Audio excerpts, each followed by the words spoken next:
Finding and maintaining a peace of mind is one of the highest numeric messages found in the number 5 month of May. Big changes are always insinuated when accompanied with the number 5 energy.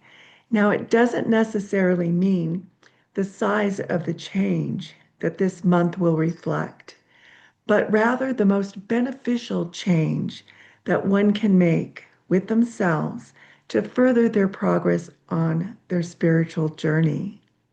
A change so impactful that your life is never the same once you encounter this shift. Hello and welcome. I am Sara Bachmeier with Egyptian Numerology. I'm the author of Egyptian Numerology, Emergence into the Fifth Dimension, which was originally written to accompany me when I teach the foundations or the foundation of Egyptian numerology, but it also serves as a guide to break free from the old paradigm of numbers. And it offers a new perspective on how to understand the meaning of numbers. And then my second book, The Path of a Wounded Healer, Liberation is for the Asking, goes into more depth regarding the spiritual purpose within the numbers that reflect those of us on a special life mission. It uncovers the power of master and wounded healer numbers. Those who have a master number 11-2 in their birth chart have been contracted specifically to raise the collective consciousness around the topic of judgment. We are all aware that for this to be done, we begin by examining and changing our personal perspective to reflect the importance of embracing both the dark and light aspects of our human nature. Now, many have succeeded in making this adjustment and are now embodying the understanding that without one, there would be no other. This process has required a journey into the abyss of our psyche and coming out the other side, obtaining shadow wisdom. When we think and speak in terms of our experiences as being good or bad, positive or negative, masculine or feminine, we create a separation. Many of us have been able to identify this separation within ourselves and are learning how to make life experiences all inclusive. So this means that we're beginning to live life on life's terms, accepting life as it is and not what we wish it to be. When we go a little deeper into the processing of our minds, we stop judging our past experiences with regret or attached appreciation. In the case of carrying regrets, we understand that there have been times in our lives where we were unskilled and not yet conscious of our actions. We were not aware or have had an awakening yet. In these instances, we forgive ourselves for not knowing what we know today and begin the healing process, which allows us to embrace every aspect of our lives, past, present, and potential future, as a neutral experience without emotional attachment.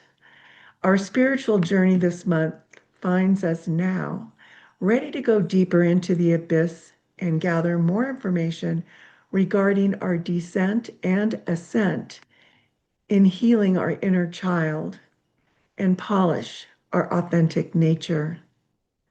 This month encourages us to be mindful of the circumstances in our lives that draw upon deep-rooted triggers. An uncomfortable trigger is an emotional response to an indifference that often lies dormant in our belief system, but eventually comes to the surface to be healed and transmuted. Sometimes we're not aware of our responses to difficult situations. We react quickly and honestly to our surroundings. We expect our actions to be justified, and oftentimes we look to others to validate our response. I'm certainly guilty of this behavior. But the thing is, it no longer matters if I can justify my behavior when I'm upset. The point is that my peace has been stolen under my watch because I was too busy reacting instead of being present. Being validated by others certainly doesn't outweigh the importance of maintaining my peace. In this video, I stress the need to search for a healthy way to give credence to our emotions while simultaneously establishing a peaceful heart. Now, this may include expressing our anger by stomping around, working it out of our system, kind of like an animal shaking it out and off their physical body so that they can be present for the next adventure in life. Without judging yourself, recognize the moments throughout your day, if and when you have an emotional response to a situation.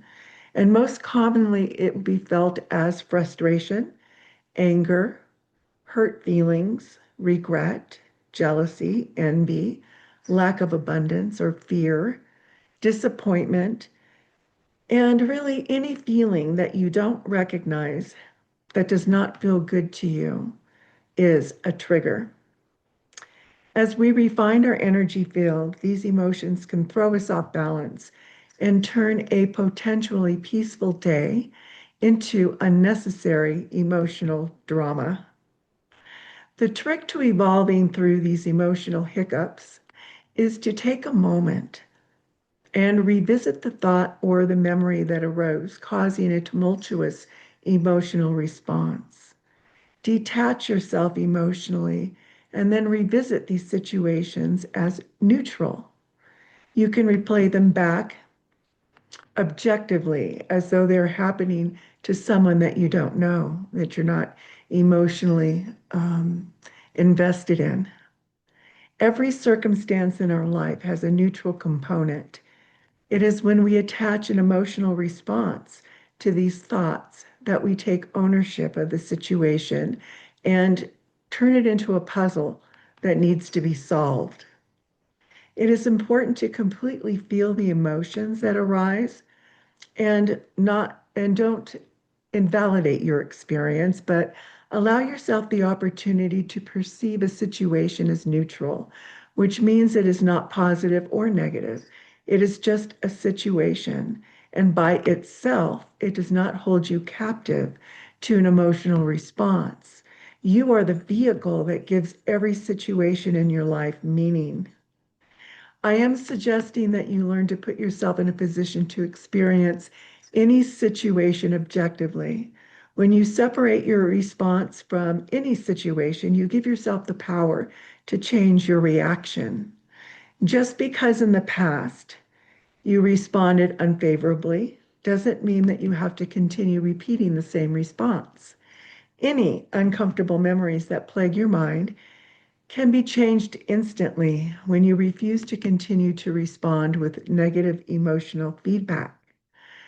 Now, some of us have deep-seated belief systems that were formed during the first 12 years of our life, and we continue to hold these beliefs in our system when we react and treat them as gospel. But since we are evolving and merging into a higher state of consciousness, we are given the opportunity to change our belief system. Some of us have been working on equalizing polarity, which means we're no longer quick to judge others. This is the next phase of polarity revival, I call it. This is a deeper level of transferring judgment from our lives. Now, I'm not saying that it's not important to process emotions, but let the processing method be a path back to peace. Don't hold negative emotions deep inside your cellular structure where it festers into a dis-ease or gathers fumes to explode in a fiery combustion.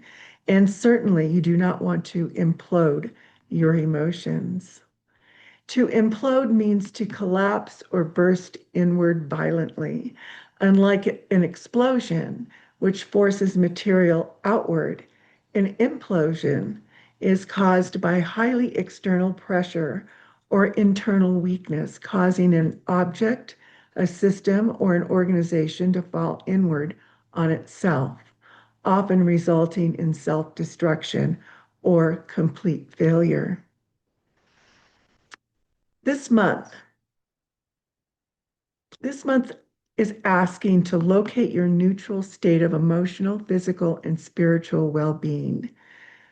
Examine the state of consciousness, and if you can, name the feelings that it consists of.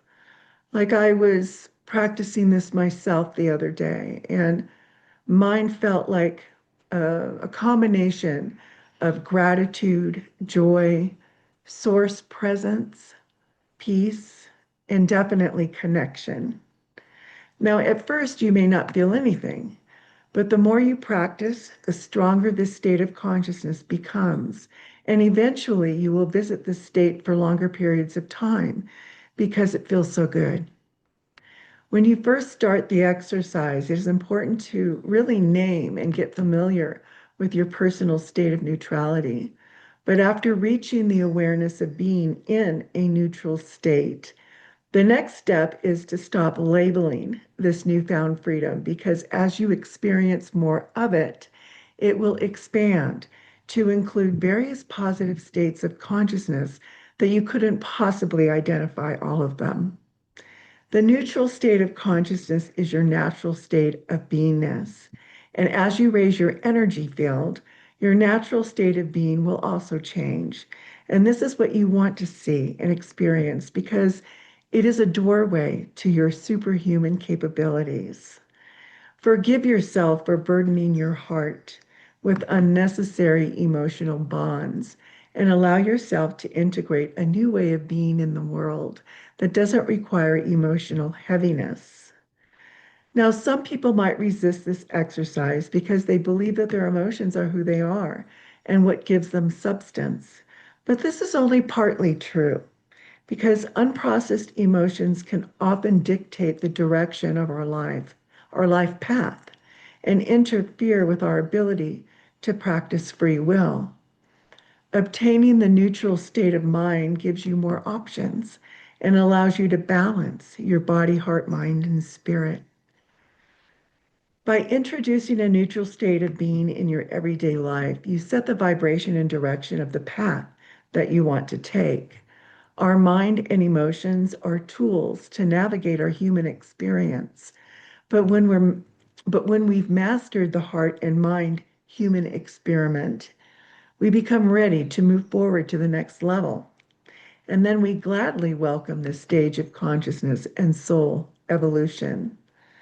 So this month's numeric message recap is: when memories arise that trigger a strong emotion, whether pleasant or unpleasant, name the feeling that you are experiencing and thank it for being a part of your human journey. Then release the emotion and review the memory again at a neutral point of view without emotion. And this eventually creates an opening for more information to filter through. Practice maintaining an unattached emotional response and get to know your level of heart-mind neutrality. And this is the same state of consciousness that's sought through meditation. Now, this may take a few times to complete, but persistence is the exercise. In this exercise brings overwhelming results that will benefit your life immensely, especially for those who have experienced trauma in their lives. I hope you've resonated with this video and that it helps you gain greater insight and clarity to guide you on your life path. Let me know by liking, sharing, and subscribing. I would appreciate your thoughts and feedback in the comments below. You can learn more about Egyptian numerology on my website at egyptiannumerology.org. And if you're interested in mentorship, please schedule a free consultation, and you can get that link below. My best wishes on your sovereign journey. Namaste.